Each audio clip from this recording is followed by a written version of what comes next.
Bonjour et bienvenue dans ce nouveau tutoriel. Aujourd'hui, on va voir comment venir créer une transition entre deux instances d'un même matériau. Donc je vous ai créé un exemple. Ici, si j'appuie sur la touche 1 du clavier, on voit qu'on passe d'une instance à une autre. Je vais appuyer sur la touche. On voit que j'ai deux instances, une première instance, une deuxième instance d'un même matériau, et qu'on va venir faire une transition entre les deux. Alors dans mon matériau, qui est ici, on a des scalars paraméters et on a des vecteurs, ici les couleurs. Pour créer une instance de matériau, vous faites un clic droit sur votre matériau, vous faites un Create Material Instance. Voilà, j'en ai généré deux. Celui-ci, donc dans les instances, vous pouvez venir modifier tous les paramètres, en l'occurrence ici les scalars paraméters et les vecteurs paraméters. Donc je vais créer un blueprint de type actor que je vais appeler BP Interpolate Math. Ici je vais ajouter un cube, ça pourrait être un static mesh, un skeleton mesh. Je vais lui adjoindre mon matériau et dans l'event graph, ici sur l'event begin play, je vais faire un create dynamic material instance à partir du cube. Voilà, alors on spécifie le target.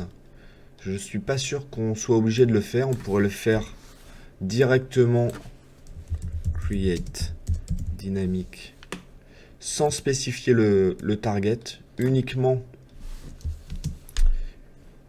prendre notre matériau et à partir de ce matériau venir promouvoir une variable que je vais appeler dynamic material et donc ensuite sur notre cube venir faire un set material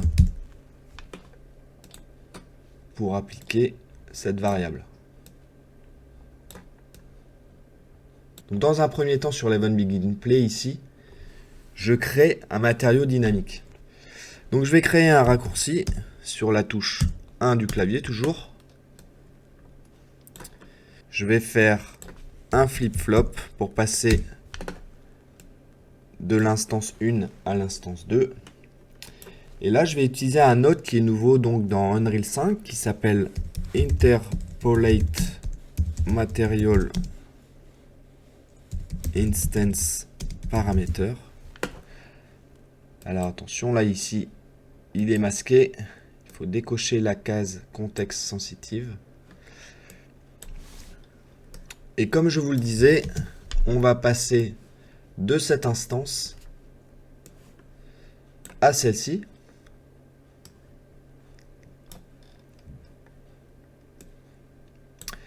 Alors, notre target, ça va être le matériau dynamique qu'on a généré ici. Donc ici, on pourrait rentrer une valeur manuellement, on pourrait venir le promouvoir en variable si on souhaitait. Ce qu'on va faire, nous, c'est qu'on va ajouter une timeline. Donc c'est pas create timeline, attention, c'est add timeline. Cette timeline, je vais venir l'éditer en cliquant deux fois dessus. Je vais créer une timeline ici de type float. Voilà, qui est créée. Je vais faire un clic droit et ajouter deux keyframes. Notre premier keyframe, donc, à l'instant 0, on aura une valeur de 0. On va passer en 3 secondes. On aura une valeur de 1, c'est-à-dire qu'à 3 secondes, la valeur sera 1. Notre timeline dure 3 secondes. On pourrait bien sûr venir ajouter du rebond en fait. Une fois que ça c'est fait, on peut fermer. Et donc quand je vais appuyer sur A dans un premier temps, on va faire un play.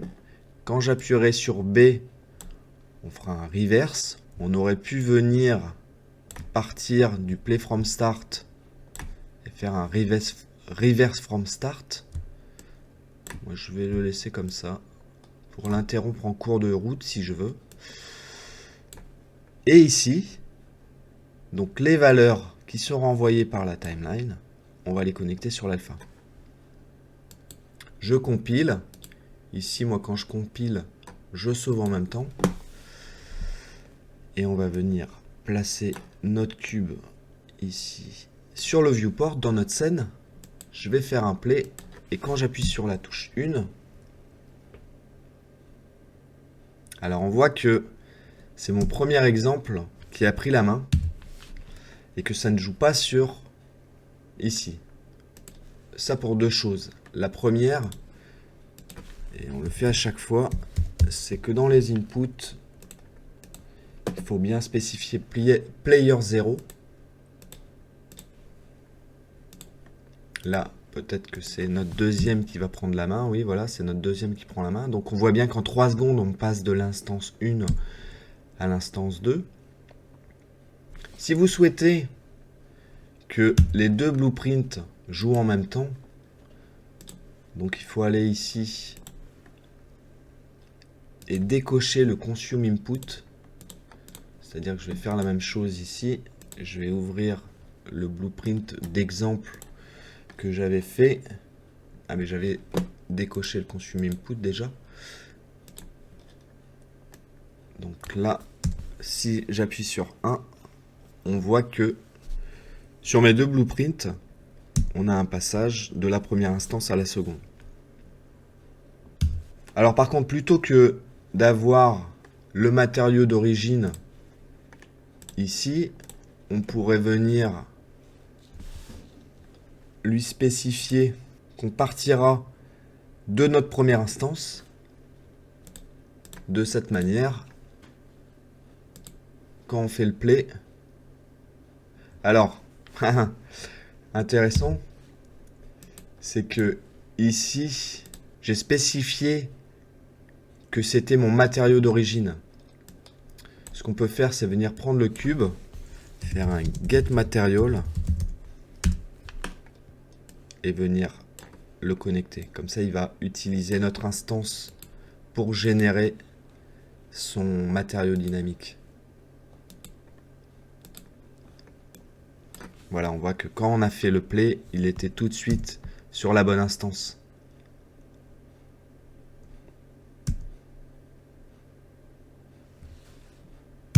Je peux fermer le blueprint de mon premier exemple, qui est ici, donc je peux même le supprimer. Et on va voir que dans le matériau, on peut, par exemple, venir jouer sur les UV. Donc il va interpoler, j'ai préparé ici, il va interpoler les positions d'UV.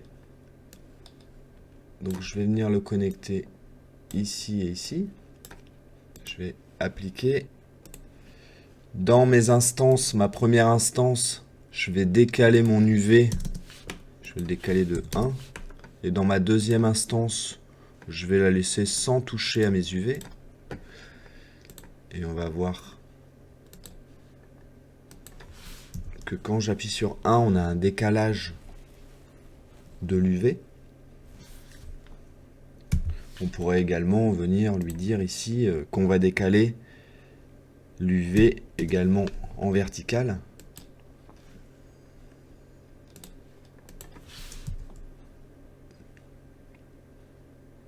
Voilà. Dans mon matériel, je pourrais également venir ajouter de l'alpha, c'est-à-dire de la transparence.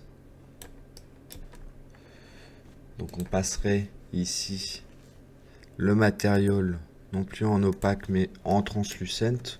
On pourrait le mettre en masquade également. Brancher l'opacité.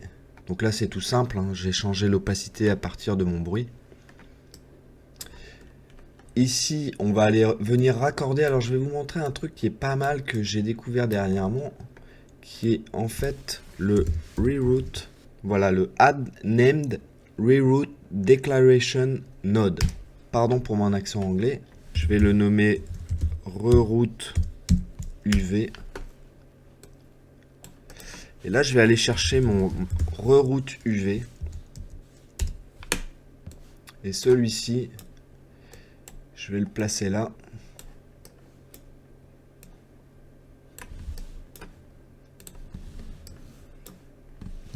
Et je vais le placer également sur mon alpha. Je sauve. Ce que je vais faire également, c'est que je vais remettre mes UV ici à 0. Et on va voir qu'on a bien notre opacité, qu'on passe bien d'un matériau dynamique à l'autre. Alors par exemple ici sur mon instance 0, ce que je pourrais faire, ici je vais spécifier un paramètre d'alpha. Je pourrais venir le mettre à 0.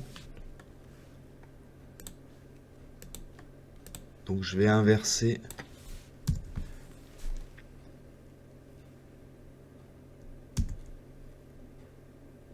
Vous voyez qu'on inverse l'alpha en fait ici. Donc vous pouvez imaginer plein de choses. La seule chose que vous ne pouvez pas faire, c'est de venir faire un mix entre deux textures. C'est-à-dire que ici sur la base color, je pourrais pas mettre de texture. Je pourrais pas venir mettre une texture. Il va pas faire de blend entre deux textures. Voilà, c'est un peu dommage, mais c'est comme ça. Voilà, merci de m'avoir suivi. N'hésitez pas à commenter et je vous dis à bientôt.